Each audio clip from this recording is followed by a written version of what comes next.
الحمد لله نحمده ونستعينه ونؤمن به ونتوكل عليه ونعوذ بالله من شرور أنفسنا ومن سيئات أعمالنا من يهده الله فلا مضل له ومن يضلله فلا هادي له وأشهد أن لا إله إلا الله وحده لا شريك له وأشهد أن محمدا عبده ورسوله أرسله بالهدى ودين الحق ليظهره على الدين كله ولو كره المشركون اللهم صل على محمد وعلى آل محمد كما صليت على إبراهيم وعلى آل إبراهيم اللهم بارك على محمد وعلى آل محمد كما باركت على إبراهيم وعلى آل إبراهيم إنك حميد مجيد أما بعد فإن خير الحديث كتاب الله وخير الهدي هدي محمد صلى الله عليه وسلم وشر الأمور محدثاتها وكل محدثة بدعة وكل بدعة ضلالة أيها الإخوان والأخوات أوصيكم وإياي أولا بتقوى الله يا أيها الذين آمنوا اتقوا الله حق تقاته ولا تموتن إلا وأنتم مسلمون أعوذ بالله من الشيطان الرجيم بسم الله الرحمن الرحيم اليوم أكملت لكم دينكم وأتممت عليكم نعمتي ورضيت لكم الإسلام دينا فمن اضطر في مخمصة غير متجانف لإثم فإن الله غفور رحيم.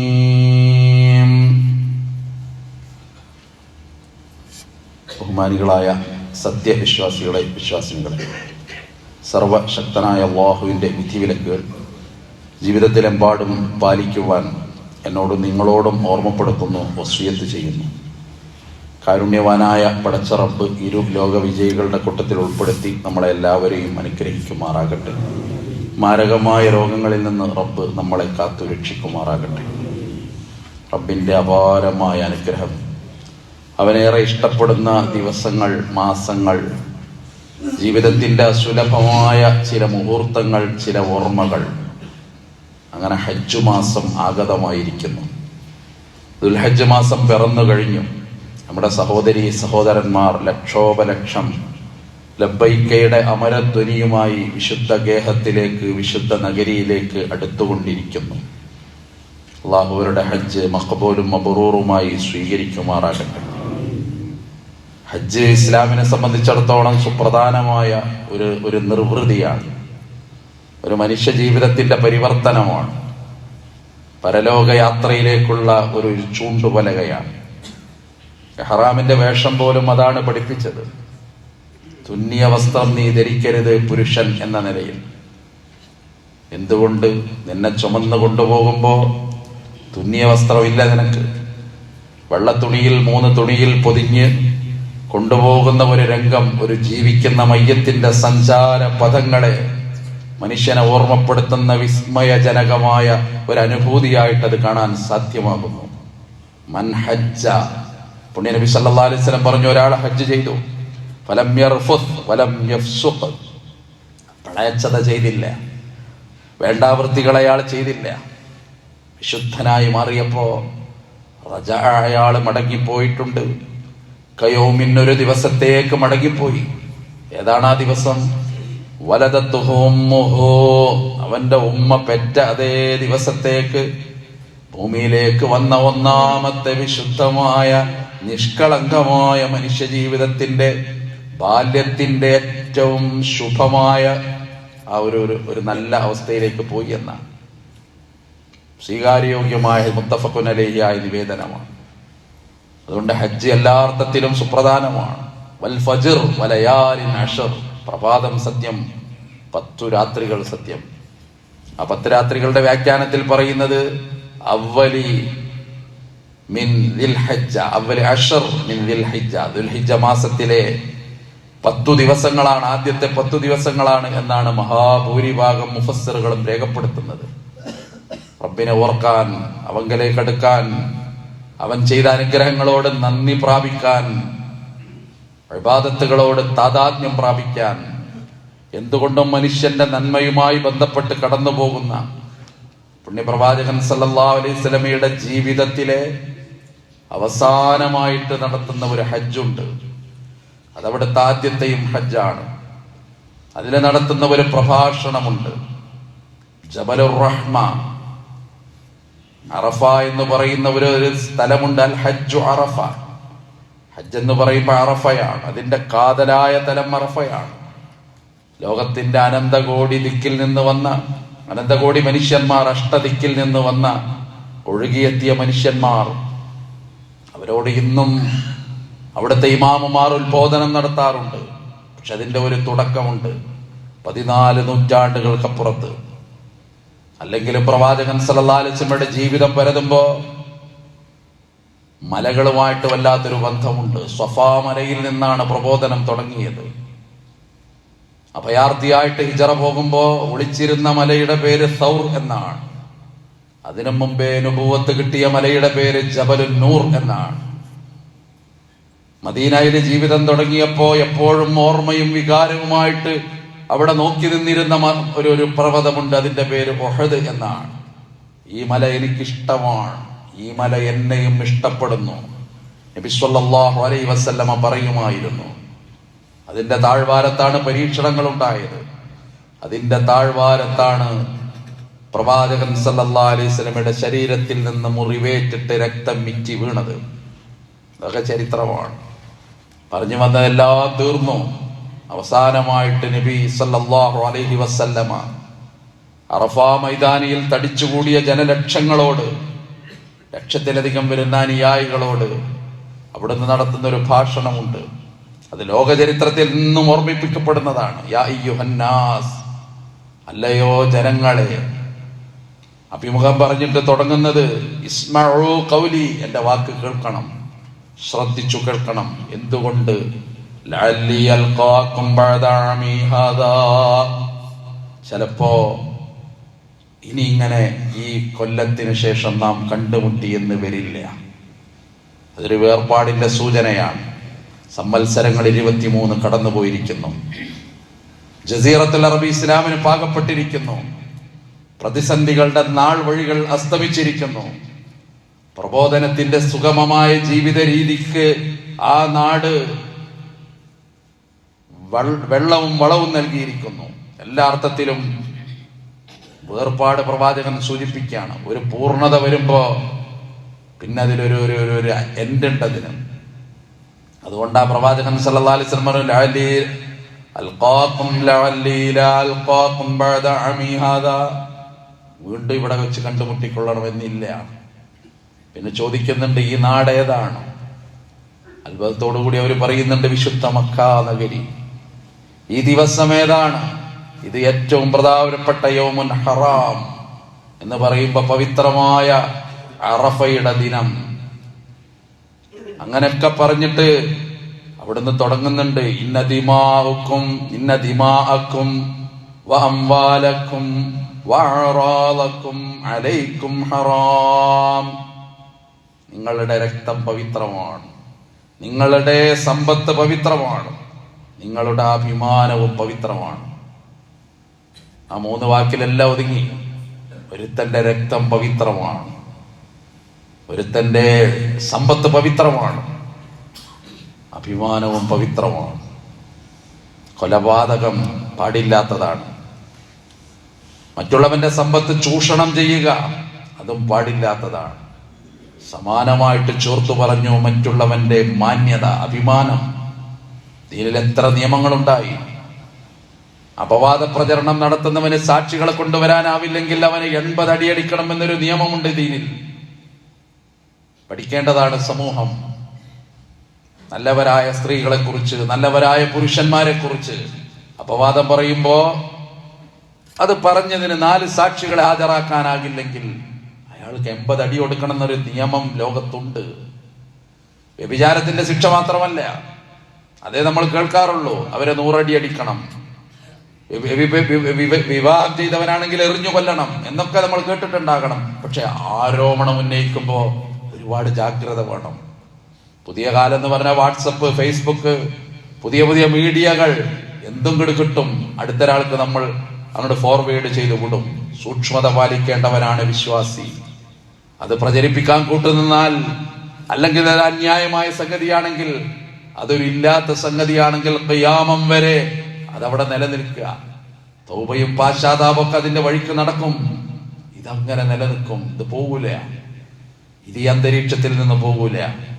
ഇതിന്റെ സംവിധാനം അങ്ങനെയാ. ഇത് മായ്ച്ചു കളയാനാകില്ല.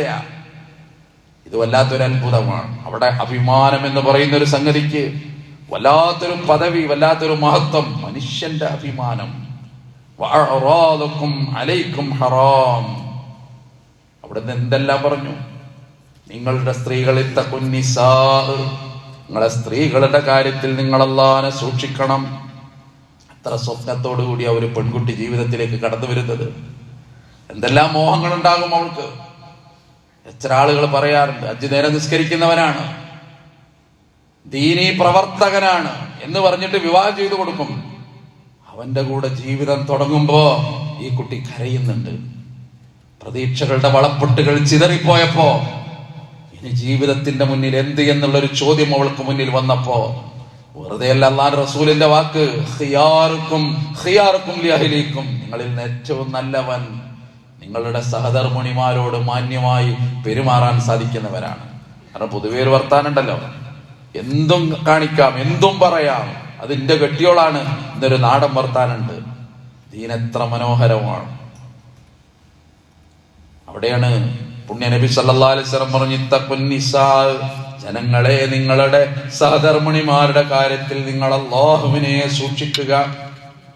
അവസാനത്തെ ഒരു പ്രഭാഷണത്തിൽ വിട്ടുപോകാത്ത എത്ര സംഗതികൾ. അലാ ഇന്ന റബ്ബക്കും വാഹിദ്, നിങ്ങളുടെ രക്ഷിതാവ് ഒരേ ഒരുത്തൻ.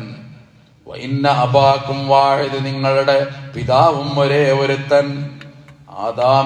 ആദം നബിയിലേക്ക് ചേർത്തി വെച്ചു മനുഷ്യനെ. മനുഷ്യത്തിന്റെ ഏകത്വം ഉത്ബോധനം ചെയ്തു.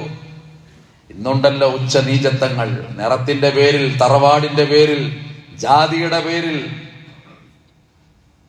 അവിടുന്ന് തുടർന്ന് പറഞ്ഞു, അലാ, അറിയണം, ലാ ഫളല ലിഅറബിയ്യിൻ അലാ അജമിയ്യിൻ വലാ ലിഅജമിയ്യിൻ അലാ അറബിയ്യിൻ. അറബിക്ക് അനറബിയേക്കാൾ സ്ഥാനമില്ല, അനറബിക്ക് അറബിയേക്കാൾ സ്ഥാനമില്ല. ഭാഷയുടെ പേരിൽ എന്തൊക്കെ നടക്കുന്നു നാട്ടിൽ. മതത്തിന്റെ പേരിൽ മതിൽക്കെട്ടുകൾ തിരിച്ച് ആളുകളെ അകറ്റി നിർത്തപ്പെടുമ്പോ, വലാ അഹ്മറ അലാ അസ്വദ വലാ അസ്വദ അലാ അഹ്മറ, ചുവന്നവന് കറുത്തവനേക്കാൾ, അങ്ങനെ അതിന്റെ പ്രയോഗം. ചിലയിടത്ത് വെളുത്തവൻ എന്ന് കാണുന്നു. കറുത്തവനേക്കാൾ, വെളുത്തവനേക്കാൾ, അല്ലെങ്കിൽ ചുവന്നവനേക്കാൾ ഒരു പ്രാധാന്യമില്ല. ബിത്തഖ്വ, നിങ്ങളുടെ സൂക്ഷ്മതാബോധമല്ലാതെ, നിങ്ങളുടെ വിശ്വാസമല്ലാതെ. പുണ്യ നബി സല്ലല്ലാഹു അലൈഹി വസല്ലം മറ്റൊരു വാക്കുണ്ട്, ഇന്നല്ലാഹ ലാ യൻദുറു ഇലാ അജ്സാമിക്കും, നിങ്ങളെ ശരീരത്തേക്ക് അല്ലാഹു നോക്കുന്നില്ല കേട്ടോ.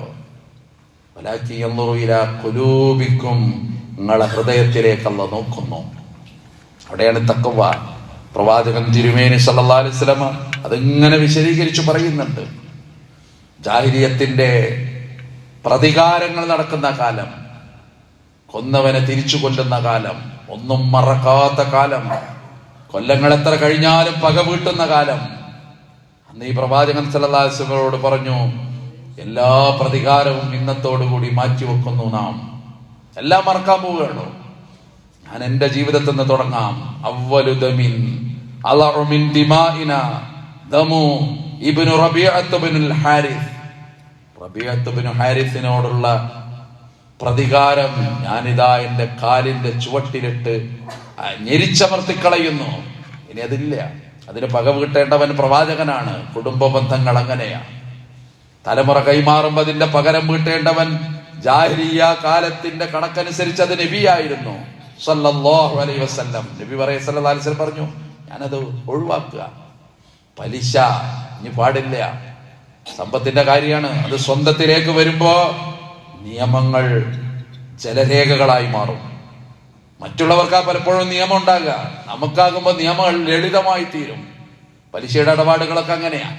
എല്ലാ പലിശയുടെ ഇടപാടുകളിലും മാന്യന്മാരായ ആളുകൾ പങ്കുവഹിക്കുന്നു. അപ്പൊ അത് പറയുമ്പോ അപ്പോഴാണ് അവരന്തം വിട്ടുപോവുക. ബാധ്യതയുടെ നരകത്തിൽ നിന്ന് ഉള്ള ഒരു കവാടം തുറക്കപ്പെടുന്നു. നിങ്ങളുടെ വയറുകളിലേക്ക് നിങ്ങൾ തിന്നുന്നത് അഗ്നിയല്ലാതെ മറ്റൊന്നുമല്ല. പ്രയോഗങ്ങൾ ഒരുപാട് കാണാം. റസൂൽ സല്ലല്ലാഹു അലൈഹി വസല്ലം പറഞ്ഞു, അവ്വലു റിബ, എല്ലാ പലിശയും ഇന്നത്തോടുകൂടി നിർത്തുക. ആദ്യത്തെ ഒരു പലിശ റിബ Abbas bin Abdul Muttalib. Abbas bin Abdul മുത്തലിബിന് കിട്ടേണ്ട കുറെ പലിശയുണ്ട് ഇവിടെ. അത് ഞാൻ ഇന്നിതാ വേണ്ടെന്ന് വെക്കുന്നു. ഞാൻ എന്റെ കാലിന്റെ ചുവട്ടിലിട്ട് അത് തകർത്ത് തരിപ്പണമാക്കി കളയുന്നു. സ്വന്തത്തിൽ നിന്ന് തുടങ്ങി. കഴിഞ്ഞ ആഴ്ച പറഞ്ഞപ്പോ കഅബയുടെ നിർമ്മാണത്തിൽ അവരെടുത്ത് ഇഷ്ടം പോലെ പണമുണ്ട്. പക്ഷെ ആ പണമൊക്കെ പലിശപ്പണായിരുന്നു. അതുകൊണ്ടാണത് പൂർത്തിയാക്കാൻ അവർ ആ പണം എടുത്തില്ല എന്ന് ചരിത്രം രേഖപ്പെടുത്തുന്നത്. എല്ലാ അർത്ഥത്തിലും മനുഷ്യ ജീവിതവുമായി ബന്ധപ്പെട്ട്, സ്ത്രീകളുമായി ബന്ധപ്പെട്ട്, പ്രതികാരവുമായി ബന്ധപ്പെട്ട് പിന്നങ്ങനെ പറഞ്ഞു വന്ന് രണ്ട് കാര്യങ്ങൾ നിങ്ങളിത് വിട്ടേച്ചു പോകുന്നുണ്ട്. അതൊന്ന് ഖുർആൻ, മറ്റൊന്ന് എന്റെ ജീവിതചര്യ. അത് ഖിയാമം വരെ നിങ്ങൾ പാലിക്കണം. വേർപാടിന്റെ പ്രഭാഷണമായിരുന്നു. സിദ്ദീഖ് റളിയല്ലാഹു അൻഹുവിന്റെ കണ്ണുകൾ കരഞ്ഞ് കലങ്ങിയിരുന്നു. അമീറുൽ മുഅ്മിനീൻ ഉമർ ഇബ്നുൽ ഖത്താബിന്റെ ഒരു ചോദ്യമുണ്ട്, എന്തിന് കരയണം? അപ്പൊ പറയുന്നുണ്ട്, വേർപാട് ഉറപ്പിച്ചിട്ടുണ്ട്. ഓരോ വരികളും അവസാനത്തെ വരികൾ പോലെ എന്റെ മനസ്സിന്റെ മിന്നലാട്ടമായി മാറുന്നു. നെമിറ കുന്നിന്റെ താഴ്വാരത്തെത്തി. ഇന്ന് അവിടെ ഒരു മസ്ജിദ് കാണാം, മസ്ജിദുൻ നെമിറ. അവിടെ വെച്ച് ഖുർആന്റെ ഒരു ആയത്ത് കൂടി അവതരിക്കുകയാണ്. ജിബ്രീലിന്റെ ആഗമനം നടക്കുകയാണ്. പുണ്യനബിയുടെ നെറ്റിത്തടം വിയർപ്പ് തുള്ളികൾ കൊണ്ട് സൗന്ദര്യവൽകൃതമാവുകയാണ്. അൽയൗമ അക്മൽതു ലക്കും ദീനക്കും വഅത്മംതു അലൈക്കും നിഅമതി വറദീതു ലക്കുമുൽ ഇസ്ലാമ ദീനാ. ഇന്ന് നിങ്ങളുടെ മതം പൂർത്തീകരിച്ചു തന്നു. എന്റെ അനുഗ്രഹങ്ങൾ നിങ്ങളുടെ മേൽ പൂർത്തീകരിക്കപ്പെട്ടു. ഇസ്ലാമിന് നിങ്ങൾക്ക് മതമായി തൃപ്തിപ്പെട്ടു. റസൂലുള്ളാഹിന്റെ വേർപാടായിരുന്നു അത്. എന്റെ അനുഗ്രഹം നിങ്ങളുടെ മേലിൽ താമായിട്ടുണ്ട്. നബിയുടെ വേർപാട് അറിയിച്ചു കഴിഞ്ഞു.